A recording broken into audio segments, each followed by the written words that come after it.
Welcome. In this video, I'll show you how to fix iCloud verification failed error.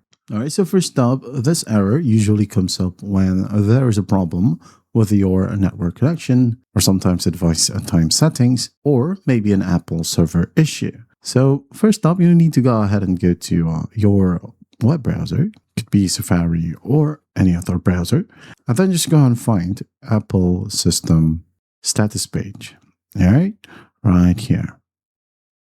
Now, if it says all services are operating normally, well, this one is not the problem. Okay, if there's something here that says there's a problem with the server, well, that means you'll be having issues with your verification. All right, so if that's not the case, let's go ahead over to our settings right here. Again, settings. Now, just use the search bar for easy access. Just find date and time right here. Just tap on it.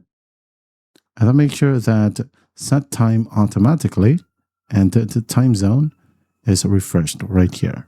Because if your iPhone's clock doesn't match the Apple's servers exactly, the verification will fail. Or if it's already on, you can turn it off for now and then go ahead and turn it back on. And then just wait for this loading screen to finish.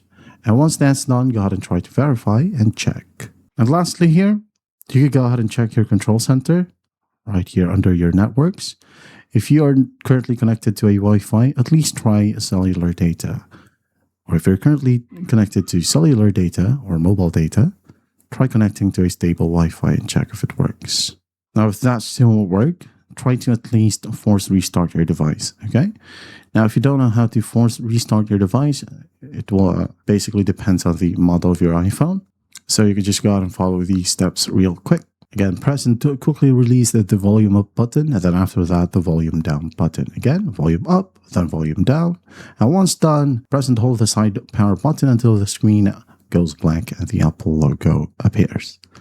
And after that, you just finished force restarting your phone. Just wait for your phone to boot up, and after that, try the verification process again. And that is how you fix iCloud verification failed error. I hope this video helps, and I'll see you in the next one.